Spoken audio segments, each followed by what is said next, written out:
श्रीहरिरक्षास्तोत्रम् नमामि देवदेवेशं नारायणमनामयं यस्य स्मरणमात्रेण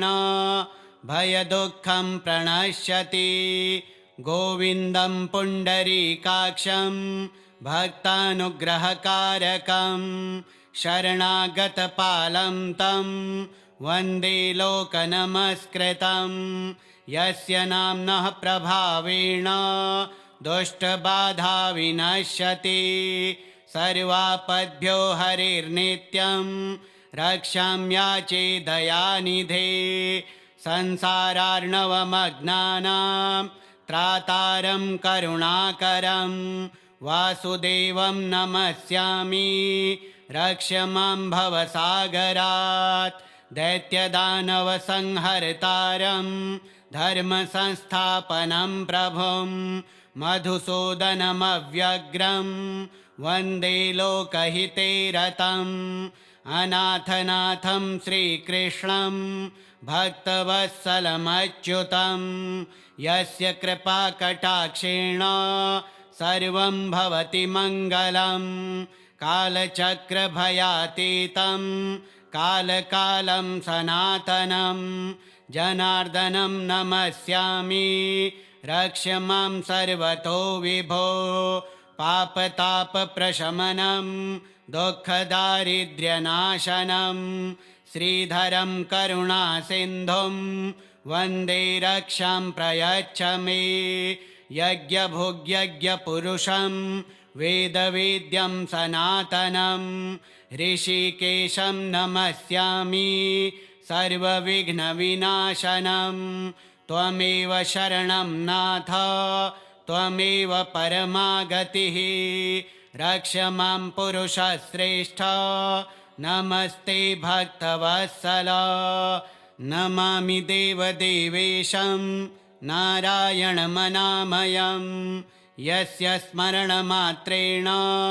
भयदुःखं प्रणश्यति। गोविन्दं पुण्डरीकाक्षं भक्तानुग्रहकारकं शरणागतपालं तं वन्दे लोकनमस्कृतं।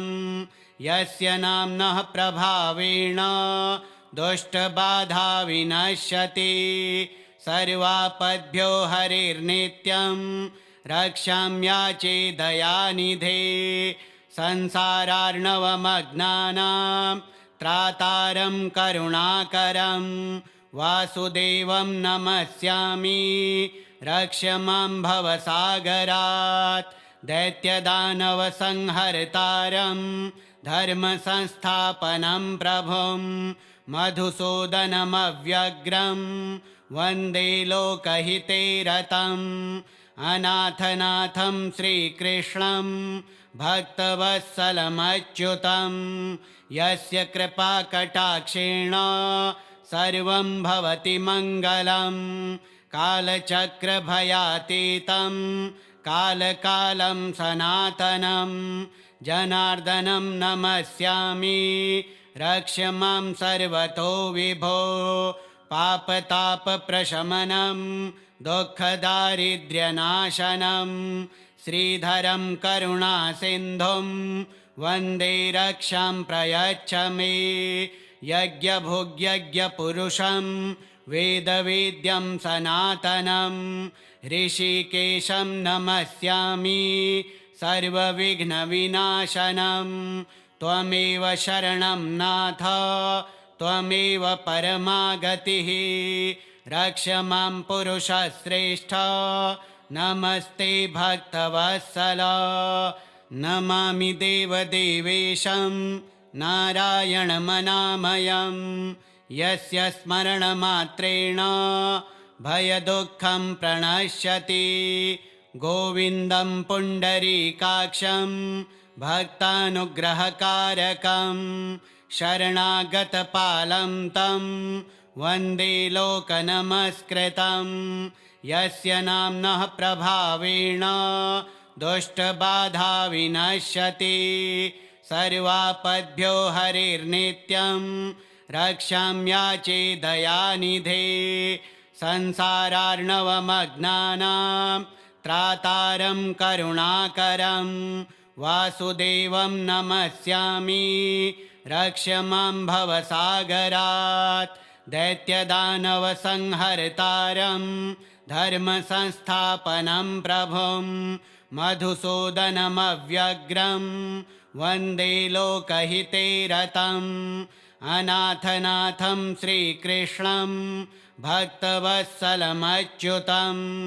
यस्य कृपाकटाक्षेण सर्वं भवति मङ्गलं कालचक्रभयातीतं कालकालं सनातनं जनार्दनं नमस्यामि रक्ष मां सर्वतो विभो पापतापप्रशमनं दुःखदारिद्र्यनाशनं श्रीधरं करुणासिन्धुं वन्दे रक्षां प्रयच्छ मे यज्ञभुग्यज्ञपुरुषं वेदवेद्यं सनातनं ऋषिकेशं नमस्यामि सर्वविघ्नविनाशनं त्वमेव शरणं नाथ त्वमेव परमागतिः रक्ष मां पुरुषश्रेष्ठ नमस्ते भक्तवत्सल नमामि देवदेवेशं नारायणमनामयं यस्य स्मरणमात्रेण भयदुःखं प्रणश्यति गोविन्दं पुण्डरीकाक्षं भक्तानुग्रहकारकं शरणागतपालं तं वन्दे लोकनमस्कृतं यस्य नाम्नः प्रभावेण दुष्टबाधा विनश्यति सर्वापद्भ्यो हरिर्नित्यं रक्षाम्याचे दयानिधे संसारार्णवमग्नानां त्रातारं करुणाकरं वासुदेवं नमस्यामि रक्ष मां भवसागरात् दैत्यदानवसंहर्तारं धर्मसंस्थापनं प्रभुं मधुसूदनमव्यग्रं वन्दे लोकहिते रतम् अनाथनाथं श्रीकृष्णं भक्तवत्सलमच्युतं यस्य कृपाकटाक्षेण सर्वं भवति मङ्गलं कालचक्रभयातीतं कालकालं सनातनं जनार्दनं नमस्यामि रक्ष मां सर्वतो विभो पापतापप्रशमनं दुःखदारिद्र्यनाशनं श्रीधरं करुणासिन्धुं वन्दे रक्षां प्रयच्छ मे यज्ञभुग्यज्ञपुरुषं वेदवेद्यं सनातनं ऋषिकेशं नमस्यामि सर्वविघ्नविनाशनं त्वमेव शरणं नाथ त्वमेव परमागतिः रक्ष मां पुरुषश्रेष्ठ नमस्ते भक्तवत्सल नमामि देवदेवेशं नारायणमनामयं यस्य स्मरणमात्रेण भयदुःखं प्रणश्यति गोविन्दं पुण्डरीकाक्षं भक्तानुग्रहकारकं शरणागतपालं तं वन्दे लोकनमस्कृतं यस्य नाम्नः प्रभावेण दुष्टबाधा विनश्यति सर्वापद्भ्यो हरिर्नित्यं रक्षाम्याचे दयानिधे संसारार्णवमग्नानां त्रातारं करुणाकरं वासुदेवं नमस्यामि रक्ष मां भवसागरात् दैत्यदानवसंहर्तारं धर्मसंस्थापनं प्रभुं मधुसूदनमव्यग्रं वन्दे लोकहिते रतम् अनाथनाथं श्रीकृष्णं भक्तवत्सलमच्युतं यस्य कृपाकटाक्षेण सर्वं भवति मङ्गलं कालचक्रभयातीतं कालकालं सनातनं जनार्दनं नमस्यामि रक्ष मां सर्वतो विभो पापतापप्रशमनं दुःखदारिद्र्यनाशनं श्रीधरं करुणासिन्धुं वन्दे रक्षां प्रयच्छ मे यज्ञभुग्यज्ञपुरुषं वेदवेद्यं सनातनं ऋषिकेशं नमस्यामि सर्वविघ्नविनाशनं त्वमेव शरणं नाथ त्वमेव परमागतिः रक्ष मां पुरुषश्रेष्ठ नमस्ते भक्तवत्सल नमामि देवदेवेशं नारायणमनामयं यस्य स्मरणमात्रेण भयदुःखं प्रणश्यति गोविन्दं पुण्डरीकाक्षं भक्तानुग्रहकारकं शरणागतपालं तं वन्दे लोकनमस्कृतं यस्य नाम्नः प्रभावेण दुष्टबाधा विनश्यति सर्वापद्भ्यो हरिर्नित्यं रक्षाम्याचे दयानिधे संसारार्णवमग्नानां त्रातारं करुणाकरं वासुदेवं नमस्यामि रक्ष मां भवसागरात् दैत्यदानवसंहर्तारं धर्मसंस्थापनं प्रभुं मधुसूदनमव्यग्रं वन्दे लोकहिते रतम् अनाथनाथं श्रीकृष्णं भक्तवत्सलमच्युतं यस्य कृपाकटाक्षेण सर्वं भवति मङ्गलं कालचक्रभयातीतं कालकालं सनातनं जनार्दनं नमस्यामि रक्ष मां सर्वतो विभो पापतापप्रशमनं दुःखदारिद्र्यनाशनं श्रीधरं करुणासिन्धुं वन्दे रक्षां प्रयच्छ मे यज्ञभुग्यज्ञपुरुषं वेदवेद्यं सनातनं ऋषिकेशं नमस्यामि सर्वविघ्नविनाशनं त्वमेव शरणं नाथ त्वमेव परमागतिः रक्ष मां पुरुषश्रेष्ठ नमस्ते भक्तवत्सल नमामि देवदेवेशं नारायणमनामयं यस्य स्मरणमात्रेण भयदुःखं प्रणश्यति गोविन्दं पुण्डरीकाक्षं भक्तानुग्रहकारकं शरणागतपालं तं वन्दे लोकनमस्कृतं यस्य नाम्नः प्रभावेण दुष्टबाधा विनश्यति सर्वापद्भ्यो हरिर्नित्यं रक्षाम्याचे दयानिधे संसारार्णवमग्नानां त्रातारं करुणाकरं वासुदेवं नमस्यामि रक्ष मां भवसागरात् दैत्यदानवसंहर्तारं धर्मसंस्थापनं प्रभुं मधुसूदनमव्यग्रं वन्दे लोकहिते रतम् अनाथनाथं श्रीकृष्णं भक्तवत्सलमच्युतं यस्य कृपाकटाक्षेण सर्वं भवति मङ्गलं कालचक्रभयातीतं कालकालं सनातनं जनार्दनं नमस्यामि रक्ष मां सर्वतो विभो पापतापप्रशमनं दुःखदारिद्र्यनाशनं श्रीधरं करुणासिन्धुं वन्दे रक्षां प्रयच्छ मे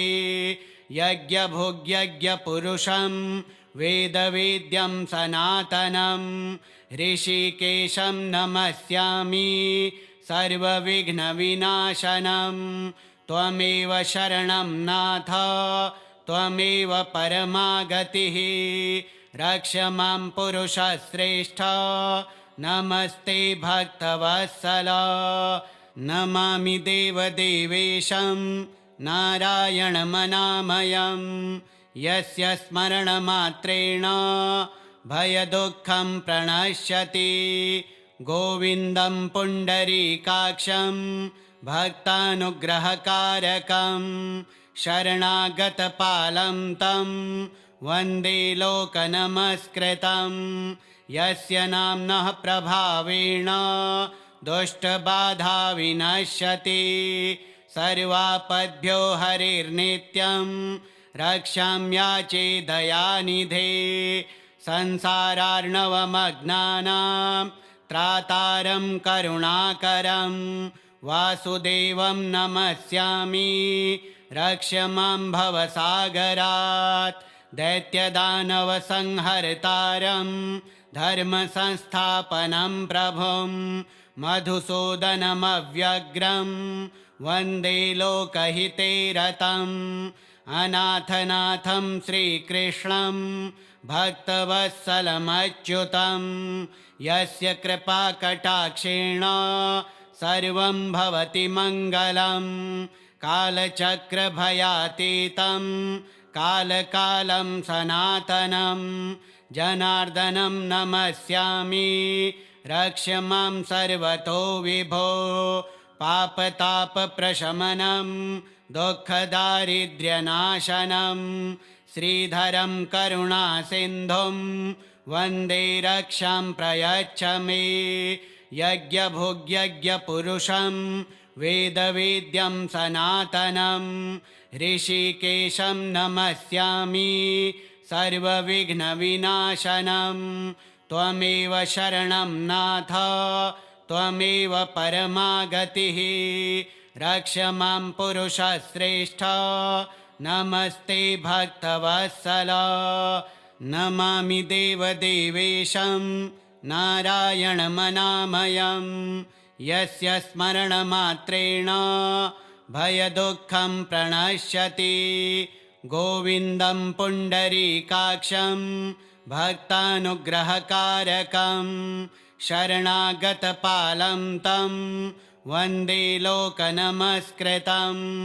यस्य नाम्नः प्रभावेण दुष्टबाधा विनश्यति सर्वापद्भ्यो हरिर्नित्यं रक्षाम्याचे दयानिधे संसारार्णवमग्नानां त्रातारं करुणाकरं वासुदेवं नमस्यामि रक्ष मां भवसागरात् दैत्यदानवसंहर्तारं धर्मसंस्थापनं प्रभुं मधुसूदनमव्यग्रं वन्दे लोकहिते रतम् अनाथनाथं श्रीकृष्णं भक्तवत्सलमच्युतं यस्य कृपाकटाक्षेण सर्वं भवति मङ्गलं कालचक्रभयातीतं कालकालं सनातनं जनार्दनं नमस्यामि रक्ष मां सर्वतो विभो पापतापप्रशमनं दुःखदारिद्र्यनाशनं श्रीधरं करुणासिन्धुं वन्दे रक्षां प्रयच्छ मे यज्ञभुग्यज्ञपुरुषं वेदवेद्यं सनातनं ऋषिकेशं नमस्यामि सर्वविघ्नविनाशनं त्वमेव शरणं नाथ त्वमेव परमागतिः रक्ष मां पुरुषश्रेष्ठ नमस्ते भक्तवत्सल नमामि देवदेवेशं नारायणमनामयं यस्य स्मरणमात्रेण भयदुःखं प्रणश्यति गोविन्दं पुण्डरीकाक्षं भक्तानुग्रहकारकं शरणागतपालं तं वन्दे लोकनमस्कृतं यस्य नाम्नः प्रभावेण दुष्टबाधा विनश्यति सर्वापद्भ्यो हरिर्नित्यं रक्षाम्याचे दयानिधे संसारार्णवमग्नानां त्रातारं करुणाकरं वासुदेवं नमस्यामि रक्ष मां भवसागरात् दैत्यदानवसंहर्तारं धर्मसंस्थापनं प्रभुं मधुसूदनमव्यग्रं वन्दे लोकहिते रतम् अनाथनाथं श्रीकृष्णं भक्तवत्सलमच्युतं यस्य कृपाकटाक्षेण सर्वं भवति मङ्गलं कालचक्रभयातीतं कालकालं सनातनं जनार्दनं नमस्यामि रक्ष मां सर्वतो विभो पापतापप्रशमनं दुःखदारिद्र्यनाशनं श्रीधरं करुणासिन्धुं वन्दे रक्षां प्रयच्छ मे यज्ञभुग्यज्ञपुरुषं वेदवेद्यं सनातनं ऋषिकेशं नमस्यामि सर्वविघ्नविनाशनं त्वमेव शरणं नाथ त्वमेव परमागतिः रक्ष मां पुरुषश्रेष्ठ नमस्ते भक्तवत्सल नमामि देवदेवेशं नारायणमनामयं यस्य स्मरणमात्रेण भयदुःखं प्रणश्यति गोविन्दं पुण्डरीकाक्षं भक्तानुग्रहकारकं शरणागतपालं तं वन्दे लोकनमस्कृतं यस्य नाम्नः प्रभावेण दुष्टबाधा विनश्यति सर्वापद्भ्यो हरिर्नित्यं रक्षाम्याचे दयानिधे संसारार्णवमग्नानां त्रातारं करुणाकरं वासुदेवं नमस्यामि रक्ष मां भवसागरात् दैत्यदानवसंहर्तारं धर्मसंस्थापनं प्रभुं मधुसूदनमव्यग्रं वन्दे लोकहिते रतम् अनाथनाथं श्रीकृष्णं भक्तवत्सलमच्युतं यस्य कृपाकटाक्षेण सर्वं भवति मङ्गलं कालचक्रभयातीतं कालकालं सनातनं जनार्दनं नमस्यामि रक्ष मां सर्वतो विभो पापतापप्रशमनं दुःखदारिद्र्यनाशनं श्रीधरं करुणासिन्धुं वन्दे रक्षां प्रयच्छ मे यज्ञभुग्यज्ञपुरुषं वेदवेद्यं सनातनं ऋषिकेशं नमस्यामि सर्वविघ्नविनाशनं त्वमेव शरणं नाथ त्वमेव परमागतिः रक्ष मां पुरुषश्रेष्ठ नमस्ते भक्तवत्सल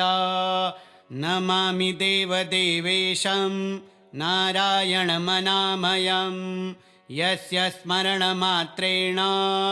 भयदुःखं प्रणश्यति गोविन्दं पुण्डरीकाक्षं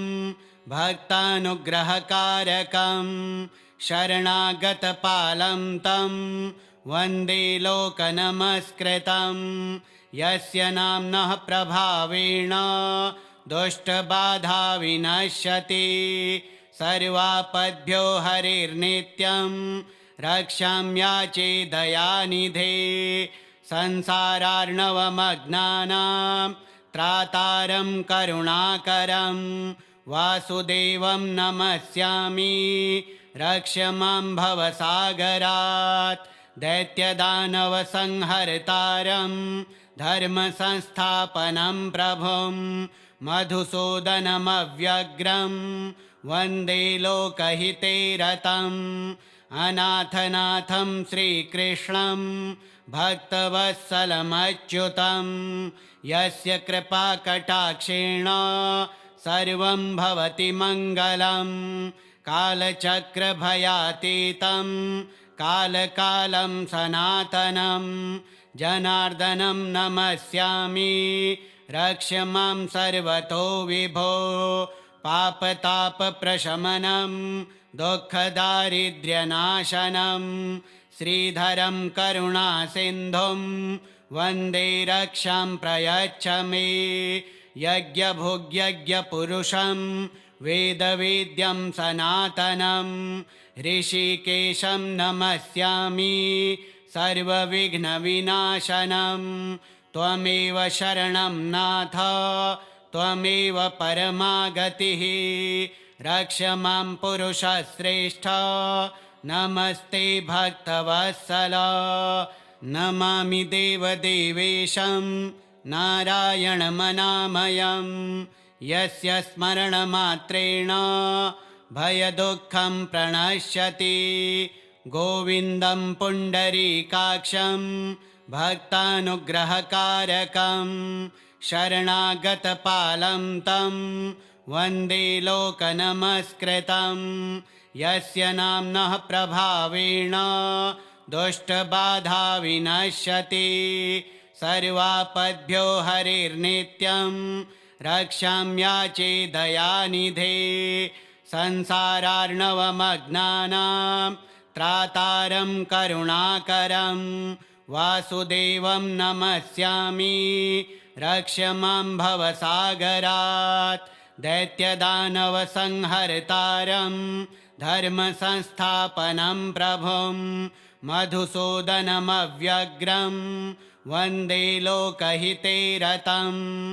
अनाथनाथं श्रीकृष्णं भक्तवत्सलमच्युतं यस्य कृपाकटाक्षेण सर्वं भवति मङ्गलं कालचक्रभयातीतं कालकालं सनातनं जनार्दनं नमस्यामि रक्ष मां सर्वतो विभो पापतापप्रशमनं दुःखदारिद्र्यनाशनं श्रीधरं करुणासिन्धुं वन्दे रक्षां प्रयच्छ मे यज्ञभुग्यज्ञपुरुषं वेदवेद्यं सनातनं ऋषिकेशं नमस्यामि सर्वविघ्नविनाशनं त्वमेव शरणं नाथ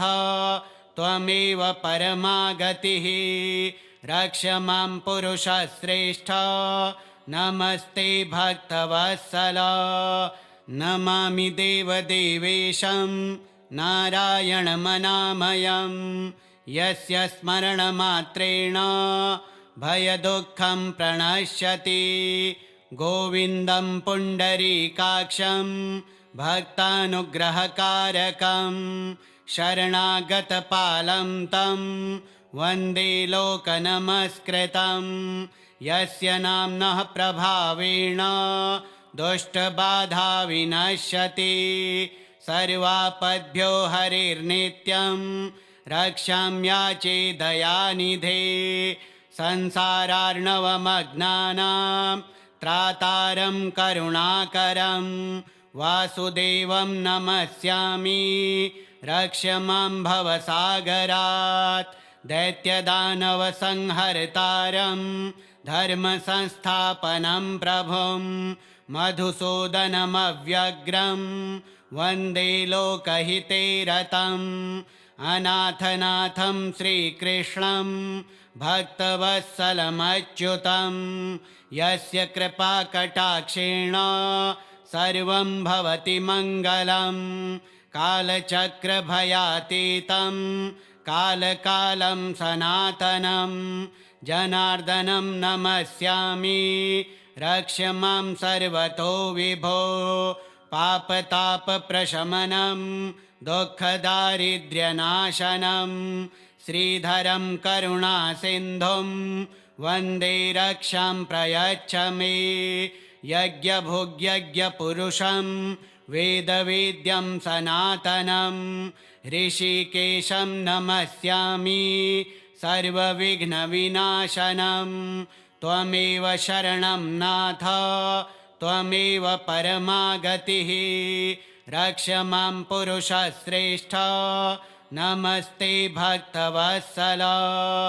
नमामि देवदेवेशं नारायणमनामयं यस्य स्मरणमात्रेण भयदुःखं प्रणश्यति गोविन्दं पुण्डरीकाक्षं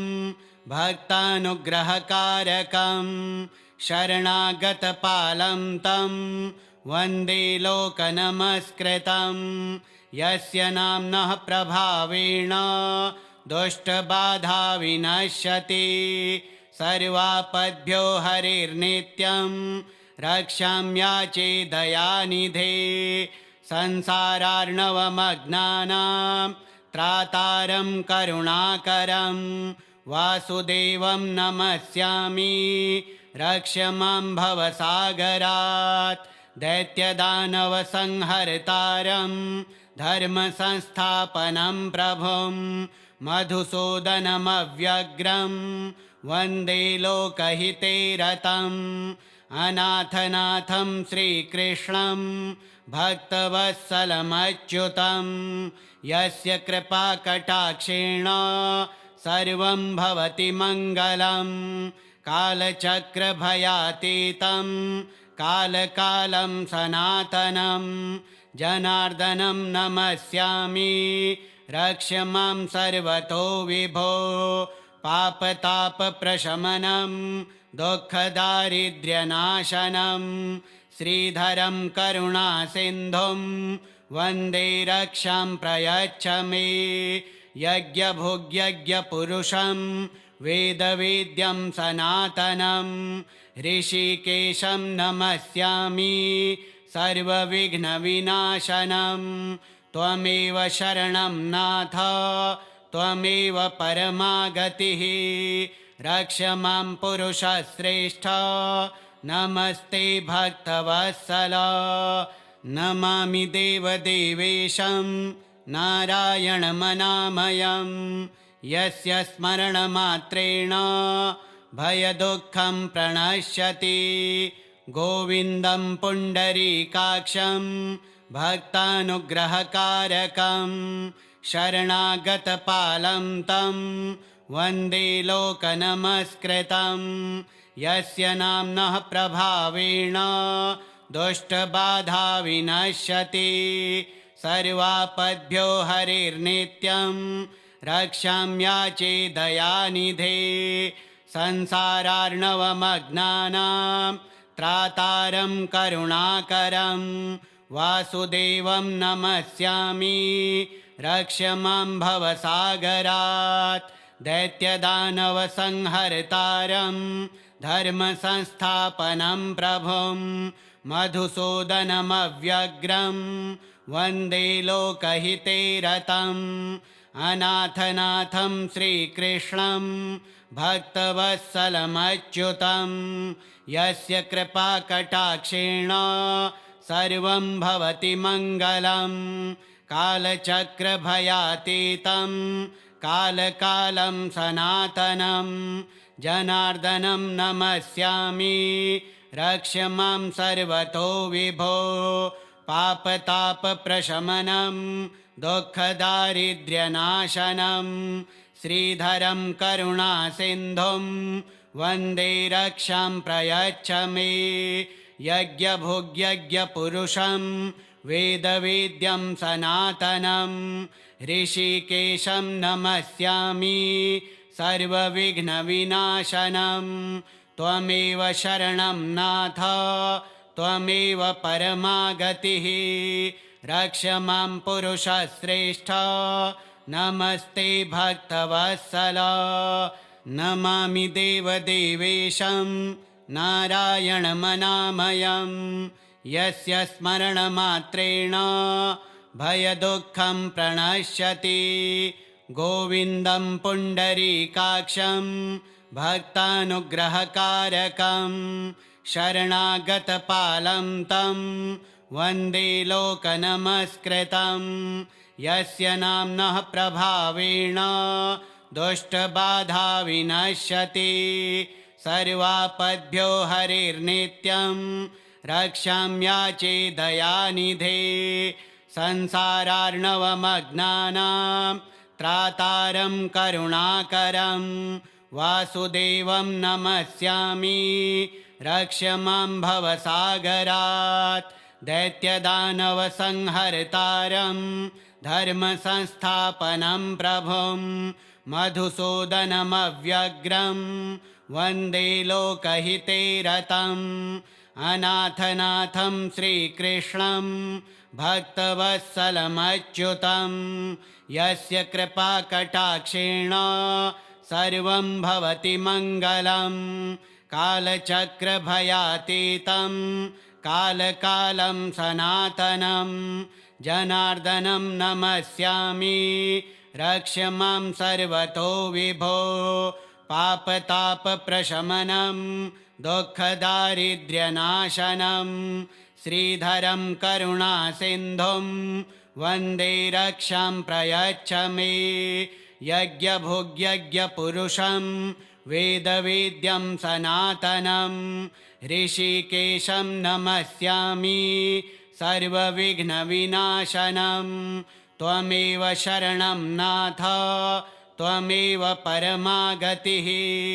रक्ष मां पुरुषश्रेष्ठ नमस्ते भक्तवत्सल नमामि देवदेवेशं नारायणमनामयं यस्य स्मरणमात्रेण भयदुःखं प्रणश्यति गोविन्दं पुण्डरीकाक्षं भक्तानुग्रहकारकं शरणागतपालं तं वन्दे लोकनमस्कृतं यस्य नाम्नः प्रभावेण दुष्टबाधा विनश्यति सर्वापद्भ्यो हरिर्नित्यं रक्षाम्याचे दयानिधे संसारार्णवमग्नानां त्रातारं करुणाकरं वासुदेवं नमस्यामि रक्ष मां भवसागरात् दैत्यदानवसंहर्तारं धर्मसंस्थापनं प्रभुं मधुसूदनमव्यग्रं वन्दे लोकहिते रतम् अनाथनाथं श्रीकृष्णं भक्तवत्सलमच्युतं यस्य कृपाकटाक्षेण सर्वं भवति मङ्गलं कालचक्रभयातीतं कालकालं सनातनं जनार्दनं नमस्यामि रक्ष मां सर्वतो विभो पापतापप्रशमनं दुःखदारिद्र्यनाशनं श्रीधरं करुणासिन्धुं वन्दे रक्षां प्रयच्छ मे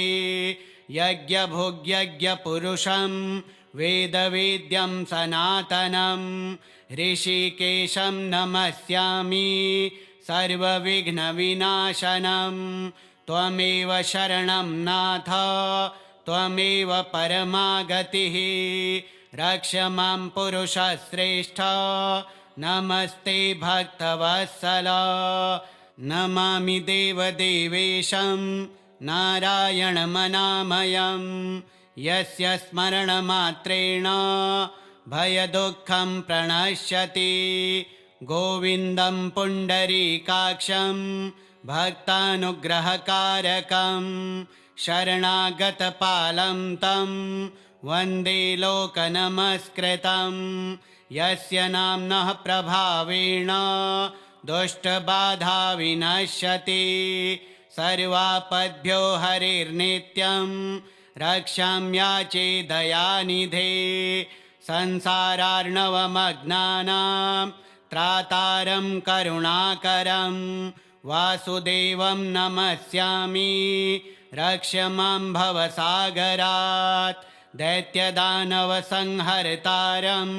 धर्मसंस्थापनं प्रभुं मधुसूदनमव्यग्रं वन्दे लोकहिते रतम्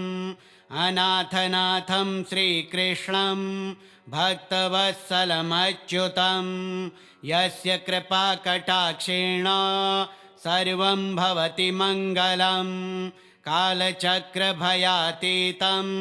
कालकालं सनातनं जनार्दनं नमस्यामि रक्ष मां सर्वतो विभो पापतापप्रशमनं दुःखदारिद्र्यनाशनं श्रीधरं करुणासिन्धुं वन्दे रक्षां प्रयच्छ मे यज्ञभुग्यज्ञपुरुषं वेदवेद्यं सनातनं ऋषिकेशं नमस्यामि सर्वविघ्नविनाशनं त्वमेव शरणं नाथ त्वमेव परमागतिः रक्ष मां पुरुषश्रेष्ठ नमस्ते भक्तवत्सल नमामि देवदेवेशं नारायणमनामयं यस्य स्मरणमात्रेण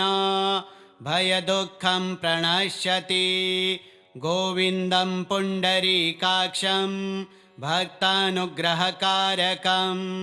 शरणागतपालं तं वन्दे लोकनमस्कृतं यस्य नाम्नः प्रभावेण दुष्टबाधा विनश्यति सर्वापद्भ्यो हरिर्नित्यं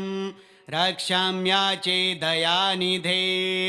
संसारार्णवमग्नानां त्रातारं करुणाकरं वासुदेवं नमस्यामि रक्ष मां भवसागरात् दैत्यदानवसंहर्तारं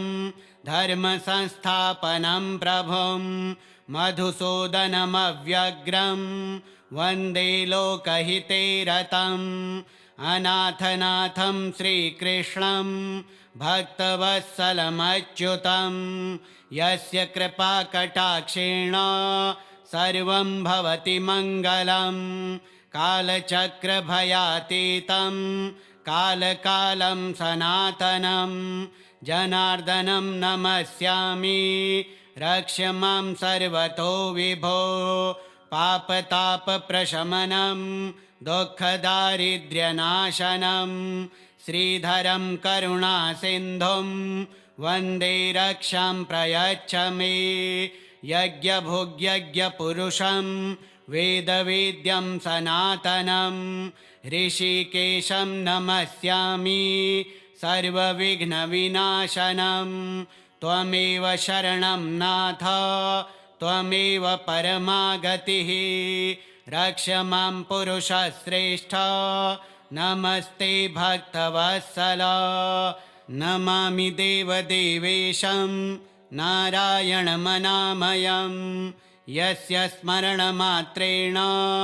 भयदुःखं प्रणश्यति गोविन्दं पुण्डरीकाक्षं भक्तानुग्रहकारकं शरणागतपालं तं वन्दे लोकनमस्कृतं यस्य नाम्नः प्रभावेण दुष्टबाधा विनश्यति सर्वापद्भ्यो हरिर्नित्यं रक्षाम्याचे दयानिधे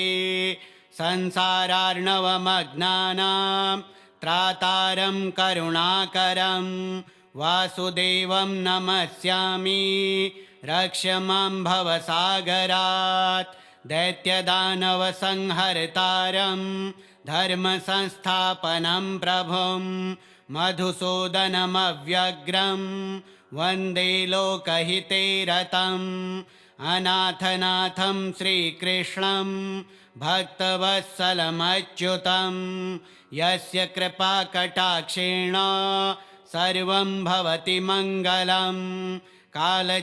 कालचक्रभयातीतं कालकालं सनातनं जनार्दनं नमस्यामि रक्ष मां सर्वतो विभो पापतापप्रशमनं दुःखदारिद्र्यनाशनं श्रीधरं करुणासिन्धुं वन्दे रक्षां प्रयच्छ मे यज्ञभुग्यज्ञपुरुषं वेदवेद्यं सनातनं ऋषिकेशं नमस्यामि सर्वविघ्नविनाशनं त्वमेव शरणं नाथ त्वमेव परमागतिः रक्ष मां पुरुषश्रेष्ठ नमस्ते भक्तवत्सल श्रीहरिरक्षास्तोत्रम् श्रीविष्णोर्पणमस्तु।